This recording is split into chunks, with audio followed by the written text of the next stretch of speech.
마태복음 24장 45절에서 51절. 누가 신실하고 슬기로운 종이겠느냐? 주인이 그에게 자기 집 하인을 맡기고 제때에 양식을 내주라고 시켰으면 그는 어떻게 해야겠느냐? 주인이 돌아와서 볼 때에 그렇게 하고 있는 그 종은 복이 있다. 내가 진정으로 너희에게 말한다. 주인은 자기의 모든 재산을 그에게 맡길 것이다. 그러나 그가 나쁜 종이어서 마음속으로 주인이 늦게 온다고 하여 동료들을 데리고 술친구들과 어울려 먹고 마신다면 생각하지도 않은 날에 뜻밖의 시각에 그 종의 주인이 와서 그 종을 몹시 때리고 위선자들이 받을 벌을 내릴 것이다. 거기에서 슬피 울며 이를 가는 일이 있을 것이다.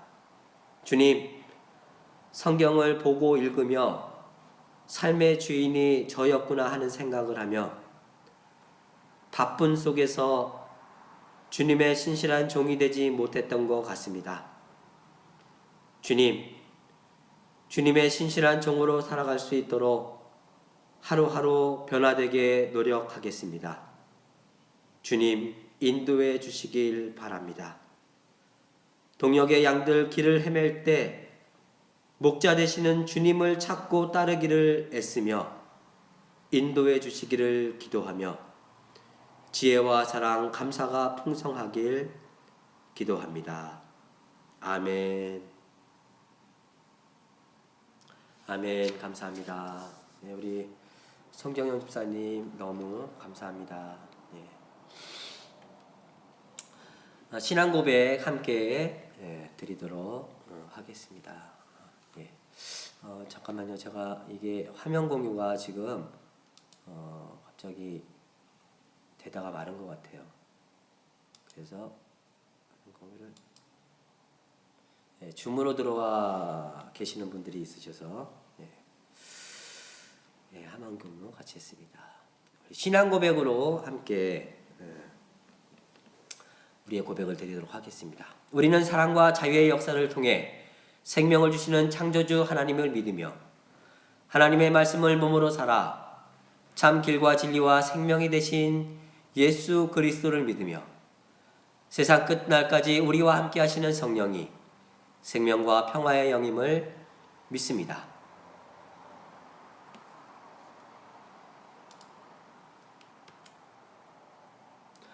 우리는 예수의 몸인 교회가 생명, 평화 그리고 정의의 세상을 여는 하나님의 일꾼임을 믿으며 성서와 더불어 자연과 역사가 진리와 은총으로 가득한 하나님의 말씀임을 믿습니다. 우리는 모든 생명이 자유로이 살고 사람이 사람답게 사는 세상이 하나님의 나라임을 믿으며 예수를 따라 사는 것이 기독교인의 참 삶의 길임을 믿으며 의의 부활과 하나님 사랑의 영원함을 믿습니다. 아멘. 오늘 말씀은 누가복음 13장 18절에서 21절입니다. 여러분들이 읽으시면 안 들리기 때문에 그냥 제가 다 읽도록 하겠습니다. 예수께서 말씀하셨다. 하나님 나라는 무엇과 같은가? 내가 그것을 무엇에다가 비길까? 그것은 마치 겨자씨와 같다. 어떤 사람이 그것을 가져다가 자기 정원에 심었더니 자라서 나무가 되어 공중의 새들이 가지에 깃들였다. 예수께서 다시 말씀하셨다. 하나님 나라를 무엇에다가 비길까? 그것은 누룩과 같다. 어떤 여자가 그것을 가져다가 가루 서말 속에 섞어 넣었더니 마침내 온통 부풀어 올랐다. 아멘. 오늘 말씀은 하나님 나라의 비유입니다. 졸업하시는 분들 축하드립니다. 저희 교인들이 보니까 올해는 졸업하시는 분들이 아주 연령층이 다양합니다. 그래서 심지어는 어린이집부터 심지어는 박사원까지 졸업하는 우리 교인들 너무 축하드리고요. 여러분들 이 코로나 시절에 생각보다 쉽지 않은 그런 시간들이었는데 그래도 한 과정을 마치시고 새로운 과정에 들어가시는 모든 분들 정말 그 과정을 위해서 아낌없는 그런 마음을 다하신 모든 분들 격려와 응원의 박수를 제가 드립니다. 오늘은 배움에 대한 나눔을 좀 하려고 합니다. 사실 배움은 학창 시절에만 이루어지는 게 아닙니다. 인생 자체가 배움의 연속이고요. 학교 안에서만 이루어지는 것이 아니라 삶의 모든 것이 사실 배움의 현장입니다. 애플 창시자 스티브 잡스는 자기는 대학을 그만두고 나서 정말 좋은 걸 배웠다, 그런 얘기를 합니다. 그분이 대학을 막 붙어서 이제 다녔는데 자기가 듣고 싶지 않은 과목들이 너무 많다는 거예요. 그게 다 필수라는 거죠. 그래서 다니다가 야, 내가 이걸 꼭 배워야 되나 하고서는 중도의 학교를 그만뒀대요. 근데 그만두고선 학교 주변을 이렇게 빈대처럼 기숙사에 있으면서 어슬렁 거리다 보니까 어디에선가 서예를 가르치더라는 거예요. 서예를.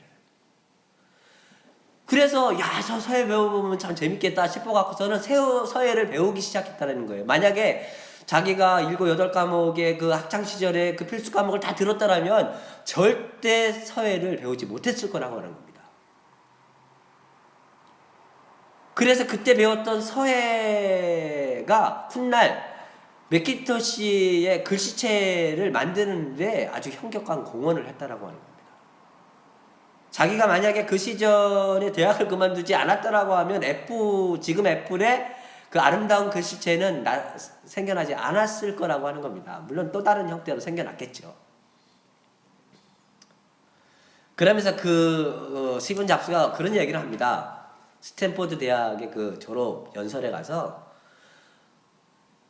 젊은 날에 수없이 많은 점과 같은 연결되지 않는 그 수없이 많은 배움들이 의미 없이 흩어지는 것 같지만 결국 인생의 어느 때가 되면 그가 선과 면으로 다 연결이 되어서 자기 삶을 성숙시키는 다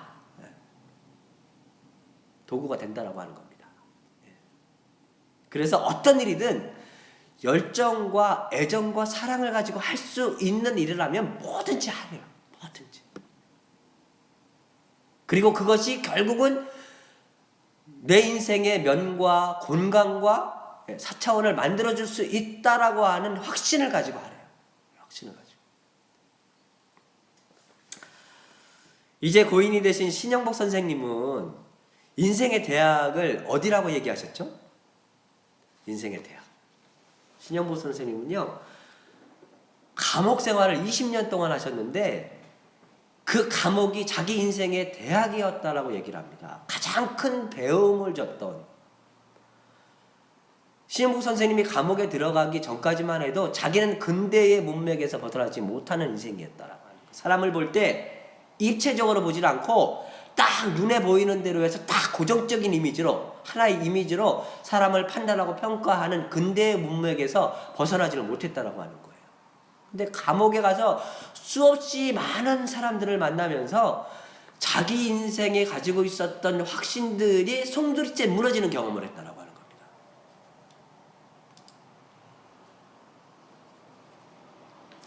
사람을 하나의 고정된 모습으로 절대 평가할 수 없다라고 하는 거예요. 지금의 이 사람이 어떻게 변할지 아무도 모른다라고 하는 겁니다. 그래서 어떤 사람을 향해서든 열린 마음으로, 그리고 나와 다른 그 타자가 더불어 함께 연결돼서 서로 배우고 서로 변화를 주는 그런 더불어 숲을 읽으면서 살아갈 수 있는 그런 삶을 이야기합니다. 신영복 선생님은 감옥이 대학인 거예요. 감옥에서도 대학에서 배울 수 없는 수없이 많은 고귀한 아름다운 가치를 어디에서든지 자기가 처해 있는 환경에서 배우려고 맘만 먹으면 다 배울 수 있다라고 하는 겁니다. 그런 의미에서 저희는 이 코로나를 통해서도 배워야 된다고 생각합니다. 저는 백신과 치료제가 완전히 우리가 이 코로나를 극복해 나갈 수 있게 할 거라고 생각하지 않습니다. 이 원인적인 접근을 하지 않으면, 그래서 그 원인을 통해서 우리의 삶을 존재하는 방식을 바꿔내지 않으면 코로나 영원히 극복하지 못합니다. 저는 그렇게 생각해요. 그런 의미에서 우리는 이 코로나 시절에 우리가 정말로 배워야 될 것이 무엇인가를 뼈저리게 배우면서 하나씩 우리의 삶의 존재의 방식들을 바꿔 나갈 수 있어야지 백신과 치료제에 의존해서는 안 된다고 생각해요. 물론 백신 맞고 또 치료제도 그 아픈 사람들, 걸린 사람들 당연히 치료를 해야죠. 근데 그것이 우리의 삶에 근본적으로 변화시켜주지 못할 거라고 하는 겁니다. 오늘 본문에서 예수님께서 하나님 나라 이야기를 하시면서 두 가지 비유의 이야기를 하십니다. 겨자씨와 누룩의 비유입니다. 이 이야기는 공통점이 있습니다. 하나님 나라는 겨자씨와 같다. 어떤 사람이 겨자씨를 가져다가 자기 정원에 심었더니 자라서 나무가 되어 공중의 새들이 그 가지에 깃들였다. 이 비유의 키워드는 자라고 자란다라고 하는 겁니다. 하나님 나라는 누룩과 같다. 어떤 여자가 누룩을 가져다가 가죽 서말 속에 섞어 넣었더니 마침내 온통 부풀러 올랐다. 이 이야기의 키워드는 누룩이 서말 가운데 다 스며들었다라고 해요. 온통 하나도 남김없이 다 스며들었, 전체에 스며들어서 전체를 변화시켰다라고 하는 겁니다. 예수님께서 말씀하시는 하나님 나라는 정적인 평면의 세상이 아니라 동적인 움직임의 세상이라고 하는 겁니다. 어제의 나보다 오늘의 내가 더 성숙해지는 과정이 하나님 나라인 겁니다. 관계에 스며들어서, 하나님 나라의 가치가 관계에 스며들어서 모든 사람들의 관계를 질적으로 승화시켜 나가는, 변화시켜 나가는 그 과정이 하나님 나라라고 하는 겁니다. 감리교 창시자 요한 웨슬리 선생님은 구원의 단계를 4단계로 설명합니다. 예수님을 통해서 하나님을 내 안에 모시면 나는 변화의 문턱, 문 앞에 서 있는 거죠. 이게 어려움과 거듭남이라고 하는 거예요. 그러면 그 변화의 문턱에서 예수 그리스도를 내 안에 모시면서 내가 개인적으로 성찰하고 내 내면을, 내 삶을 바꿔 나가는 과정 속에서 뭐가 이루어져요? 개인적인 성화의 과정이 이루어지죠. 그게 두 번째 단계, 개인의 성화의 단계입니다. 그러면 개인의 성화가 되면 그 변한 개인이 어떻게 영향을 미칩니까? 내 안에 깊숙이 영향을 미쳤던, 스며들었던 그 하나님 나라의 아름다운 가치들이 내 가족과 나와 관계되어서 살아가는 모든 사람들에게 스며들어서 영향을 미치고, 그것이 더 나아가서는 이 사회가 다양하게 존재하는 이 다양성과 존중성과, 예를 들면 뭐 경제를 바라보는, 노동을 바라보는, 종교를 바라보는 이런 모든 것들이 상호간의 존중으로 이어질 수 있는 그런 가치관으로 스며들어서 더불어 함께 살아갈 수 있는 세상으로 확장해 나가는 이 과정, 그 상태가 아니라 그 과정, 이게 세 번째 단계의 사회적 성화예요. 그리고 결국 이런 과정을 통해서 크리스찬은 개인적으로, 사회적으로 온전한 완전의 단계에 이를 수 있다라고 하는 게 이 웨슬리 선생님, 감리교 창시자 웨슬리 선생님이 말씀하신 거예요. 끊임없이 움직이면서 변화하면서 성숙해 가는 겁니다. 멋지지 않아요? 온전한 참 사람이 되어가는 과정을 18세기에 이렇게 논리적으로 믿으면 딱 천국 가고 구원 가고 이런 게 아니에요. 삶이라고 하는 것을 무단한 성숙과 성찰의 과정을 하고 본 거예요. 그리고 그게 개인적인 거를 넘어서서 사회적인 것까지 이야기를 하면서 온전한 하나님 나라의 이야기를 하셨다라고 하는 겁니다. 감리교 사실은 굉장히 멋있는 종교예요. 감리교.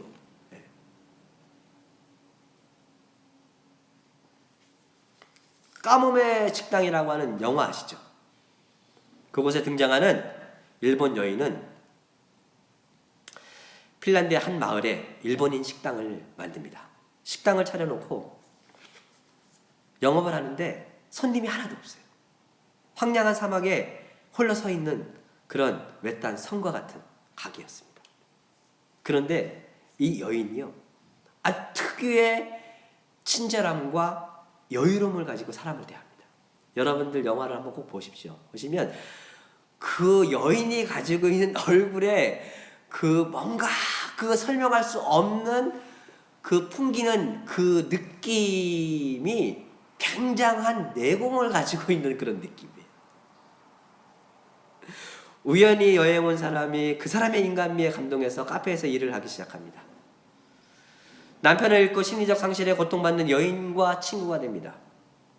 그렇게 손님이 가족이 되고 이웃이 되면서 카페가 마을의 느티나무와 같은 중심적인 공간이 되어갑니다. 그렇게 나에게서 너에게로, 너에게서 우리에게로 따뜻한 배려와 인간미가 스며들고 전염되고 확산되어 가는 그 과정의 이야기를 영화가 그려주고 있어요. 이게 하나님 나라인 거죠. 하나님 나라인 거죠. 이게 예수님께서 설명하시려고 하는 하나님 나라인 겁니다. 예수님 당시에도 종교를, 하나님 나라를 아주 고정된 불변의 확신과 같은,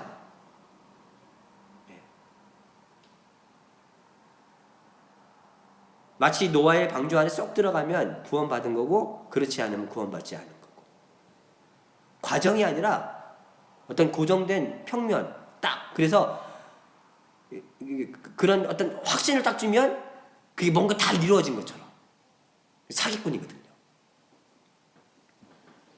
중세 황금바구니에다 돈을 딱 넣는 순간에 우리 아버지의 영혼이 지옥에서 천국으로 탁 올라간다라고 하는 이 종교 사기꾼들이 하는 이야기입니다. 물론 처음에는 돌아가신 분들, 죽어가는 사람들을 위로하기 위해서, 격려하기 위해서 나타났던 신앙들입니다. 근데 그것이 결국은 나중에 장사치로 변한다라고 하는 거예요. 그러니까 여러분들 잘 이해하셔야 돼요. 제가 말하는 뉘앙스를 잘 이해하십니다.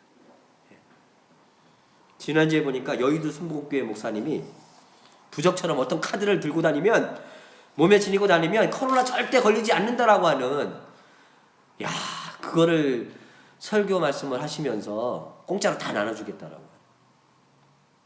교회가 아무리 커도 이런 종교는 사기꾼입니다. 종교는 부적이 아니에요.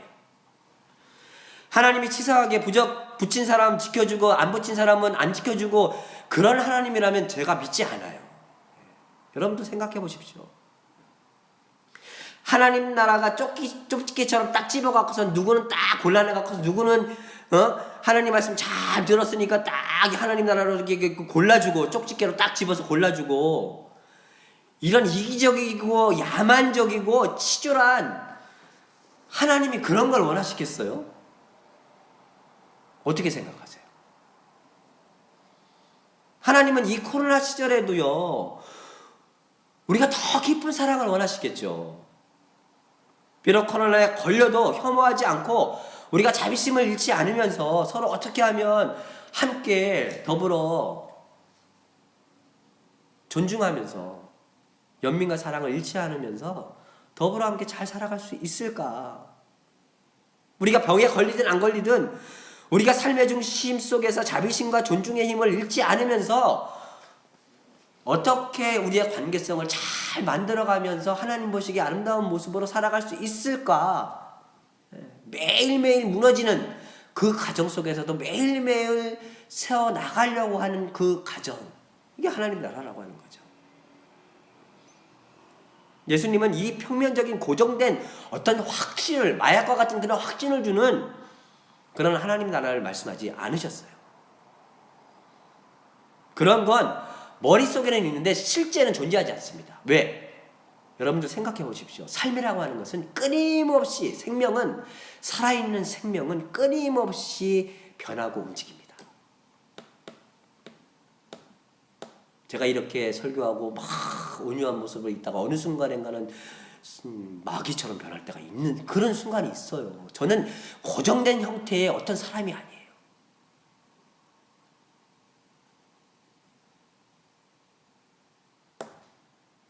예수님은 평면적인 사고, 그 평면적인 사고로 어떤 확신을 주려고 하는 그런 세상 속에서 동영상을 이야기하시는 거예요.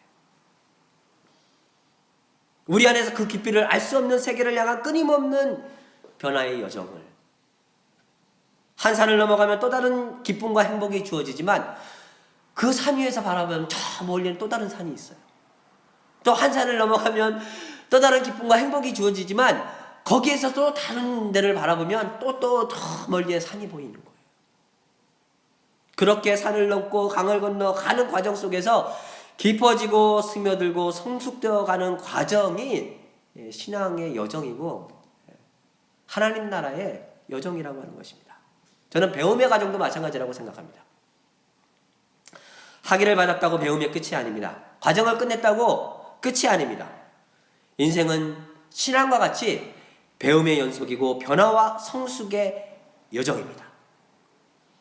우리가 어느 문에 도달하여 그 문을 열고 들어가면 그것이 도착 지점인 동시에 새롭게 시작하는 시작점이라고 하는 것입니다. 그 과정 속에서 우리가 잃지 말아야 되는 것은 뭐냐면 끊임없이 배우려고 하는 태도, 끊임없이 열어놓으려고 하는 열린 태도, 끊임없이 깊은 관계를 위해서 고민하려고 하는 그 고민하는 태도, 이런 것들이 하나님 나라를 만들어가고 살쪄가는 그런 초석이라고 하는 것입니다. 은퇴하시면서 비로소 생활의 기술, 삶의 기술을 배우시는 분들이 많이 눈에 띕니다. 생활의 기술, 삶의 기술이 뭡니까? 음식을 만들고 밥을 하고 설거지를 하고 빨래를 하고 삶의 구석구석을 돌보는 일이 이 생활의 기술들입니다. 그런 것들을 배우기 시작하는 분들이 계십니다. 이 나이에, 이제야 비로소 구원의 문에 들어오신 여러분을 진심으로 환영합니다. 돈 버는 기술보다 더 중요한 것은 섬김과 돌봄과 사랑의 기술입니다. 여러분 생각해 보십시오. 이 기술이 풍성하면 풍성할수록 주변의 사람들이 떠나지를 않아요. 주변의 사람들이 떠나지를 않아요.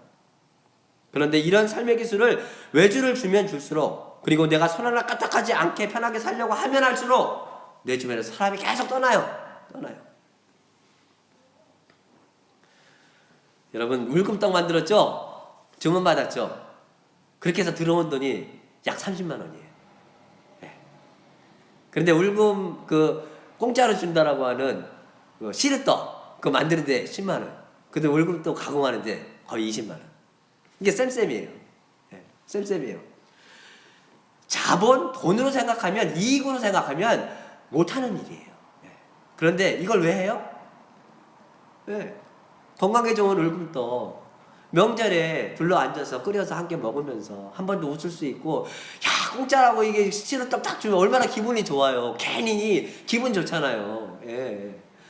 그거 먹으면서 한 번 더 웃을 수 있고, 야 이 공짜로도 이렇게 같이 살아갈 수 있는, 돈 없이도 살아갈 수 있는 이런 세상을 만들어가는 이 아름다운 것들이 얼마나 좋은가 한번 생각하면서 내가 삶 속에서 또 다른 것들, 창들을 열어갈 수 있다라고 하면 그런 것들이 스며들고 확장되고 넓어지는 하나님 나라의 세상인 거죠. 우리가 살아가면서 오늘 이 순간 한 번 더 웃을 수 있으면, 그죠? 됐지.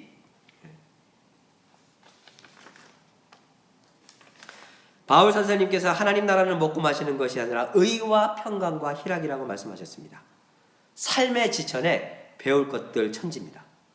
배우고 익히고 사랑하는 모든 것 안에 진정한 뜻과 진정한 평화와 진정한 기쁨을 채울 수 있다면 그것이 초월의 세상이고 그것이 바로 천국이라고 하는 것입니다. 우리들의 모든 배움의 기회 안에 이런 뜻이 가득하시기를 주님의 이름으로 기원합니다. 예, 우리 졸업하시는 분들, 그리고 병환으로 투병하시는 분들, 그리고 명절 속에서 함께 만나시는 가족분들, 그리고 여러분들과 만나고 있는 수없이 많은 사람들, 그리고 많은 생명들 위해서 함께 공동 축도하도록 하겠습니다. 거룩한 이 말씀으로 축복합니다. 주 예수 그리스도의 은혜와 하나님의 사랑과 하나님의 사랑과 성령의 사귐이 성령의 사랑이 우리 모두와 함께 하시기를 빕니다. 우리 모두와 함께 하시길 빕니다. 아멘. 감사합니다. 감사합니다. 명절 잘 보내시길 바라고요. 그리고 한 주간 동안 내일 예배문 올려드릴 테니까 잘 활용하시기를 바라고요. 감사합니다. 함께 해주신 모든 분들께 진심으로 감사드립니다.